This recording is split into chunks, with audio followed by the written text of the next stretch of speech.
Depression اور anxiety پر بات کریں. پروکرسٹینیشن ایک بیماری ہے جو آپ کو روک دیتی ہے.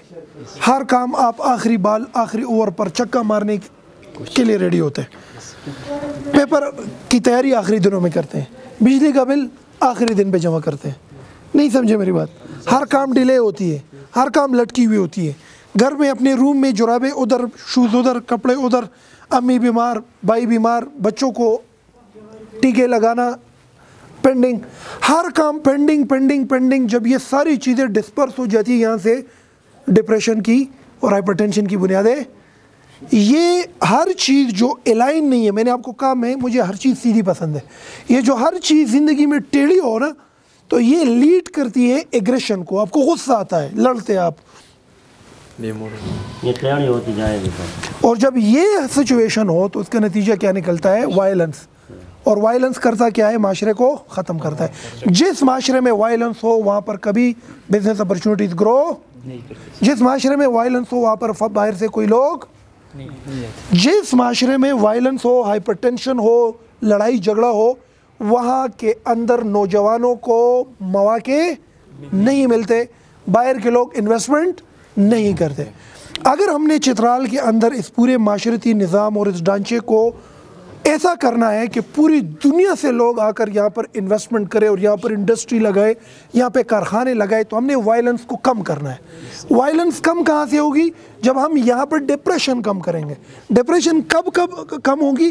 جب ہم نوجوانوں کو ایسے اپرچونٹیز اور ایسے ماحول میں ڈالیں گے کہ جس میں اس کو منزل نظر آ جائے اور یہ نظر نہ آئے کہ بھائی میرا ماموں کا بیٹا جو ہے کالے رنگ کا کپڑا کیوں پہنا ہوا ہے, اس کے پاس یہ ٹوٹی گاڑی کیوں ہے, ان سے یہ ریل گاڑی کیوں خریدی, یہ میرے سے آگے کیوں نکل گیا.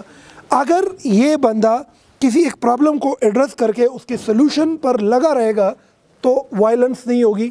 جب وائلنس نہیں ہوگی تو نتیجہ کیا نکلے گا؟ باہر کے لوگ آئیں گے. ایکچولی قوموں کی تقدیر بدلنے کے لیے نوجوانوں کی اہمیت اسی لیے زیادہ ہے کیونکہ نوجوان ہی اس پورے سپر سائیکل کو چلاتے ہیں. No violence, heavy investment. Heavy investment, business opportunities. Business opportunities, money. Money, again happiness. Then mobility of financial mobility. And then slowly and gradually makes you rich. Then slowly and gradually it increase your per capita income.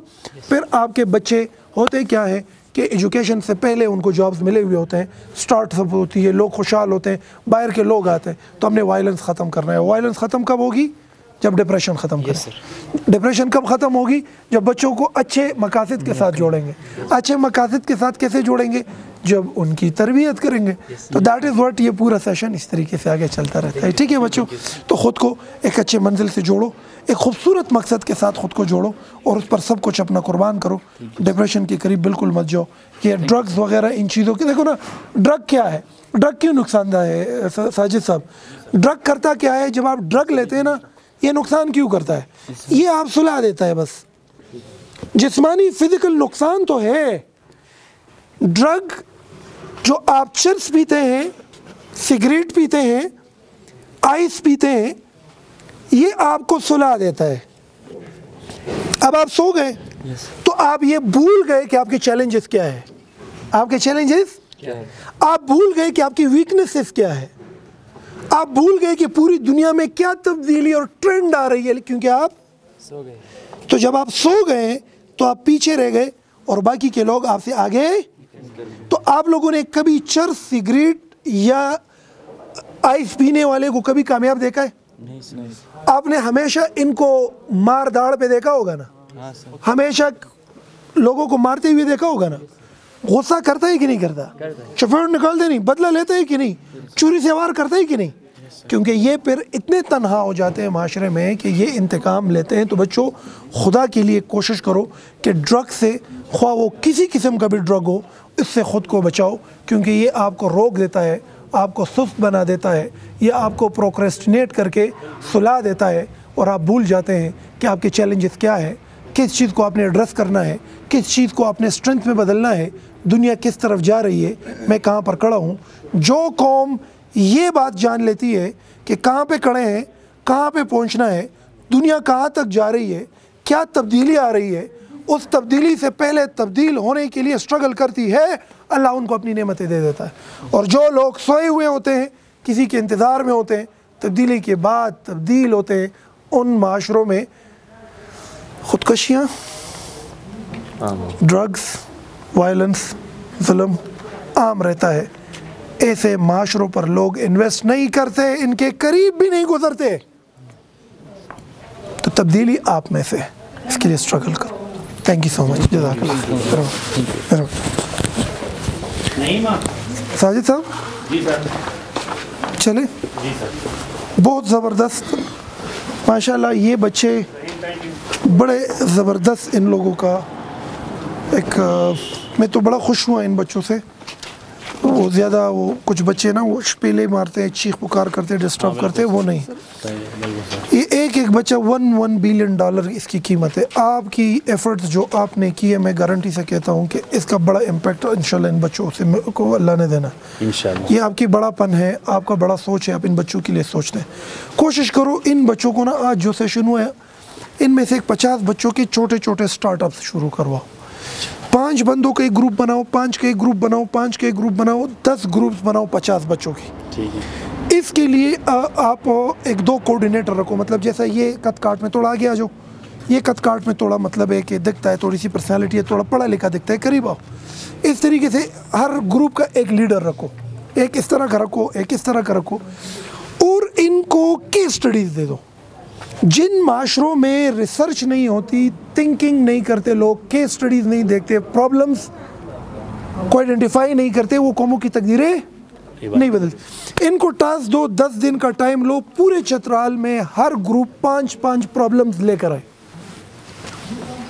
5 group, 50 بندہ، 5 problems کو لے کر آئے۔ لوگوں کو کن کن problems کا سامنا ہے، پہلی دفعہ ان کو بھیج دو، پرابلمز لے کر آئے۔ اگلی دفعہ ان بچوں کو لائبریری میں سہولت پرووائڈ کر کے اسائنمنٹ دو کہ اب اس کا سلوشن بتاؤ۔ یہ چیز کریں گے تو میں سمجھتا ہوں کہ ایک 50 یہ یوتھ والے نا، یہ آپ کے پیچھے کھڑے ہوئے ہوں گے۔ ان سے اور بڑا کام لیا جا سکتا ہے، ان سے بڑا کام یہ آپ نے کر دیا تو انٹرنیشنل میڈیا آپ کو کور کر دے گی۔ اس سے پہلے ایسا کبھی کسی نے نہیں کیا۔ یہ ہیومن کیپٹل ہے، ویلیویبل چیز ہے۔ یہ جوان جو کھڑا ہے میرے سامنے، ان کو صرف ریڈائریکٹ کرنا ہے ہم نے۔ اگر سرکار سے بھی بات ہو جائے تو یہ 50 بندہ یہاں کی تقدیر بدل سکتا ہے اس پورے علاقے کی۔ پھر اس کو کور کرے، فارن ٹورزم یہاں پر لے کر آئے، باہر کی انویسٹمنٹ یہاں پر لے کر آئے۔ انہی 50 بچوں میں سے کوئی ایک پروپوزل سرکار کو لکھے، ایک ووکیشنل اینڈ ٹریننگ انسٹیٹیوشن بنائے، لائبریری میں ایکٹیویٹیز کرے، کمپیوٹر لیب کے اندر ایکٹیویٹیز کرے۔ پاکستان کے بڑے بڑے مینٹور ہیں، ان میں سے ایک ایک کو بلائیں یہاں پر، ان کی زندگی کے تجربات سے سیکھے، اپنے پرابلم سے ایڈریس کرے، ان کو کاؤنٹر کرے۔ بڑے بڑے 5 پرابلمس پر بیٹھ جاؤ، اس پر ریسرچ کرو، اس پر لکھو، ان پر آرٹیکل لکھو، اس پر ویڈیوز بناؤ، اس کا حل دو۔ اگر ایک دفعہ چترال کے یوتھ کو ہم نے اس اسپننگ ویل میں ڈال دیا نا، identification of the problem and solution, پھر یہ چلتا رہے گا، پھر ان کی عادت بن جائے گی، کیونکہ ان کی آبادی کم ہے، ان کا علاقہ بڑا ہے۔ اللہ ان کو انشاءاللہ خیر پہنچا دے گا۔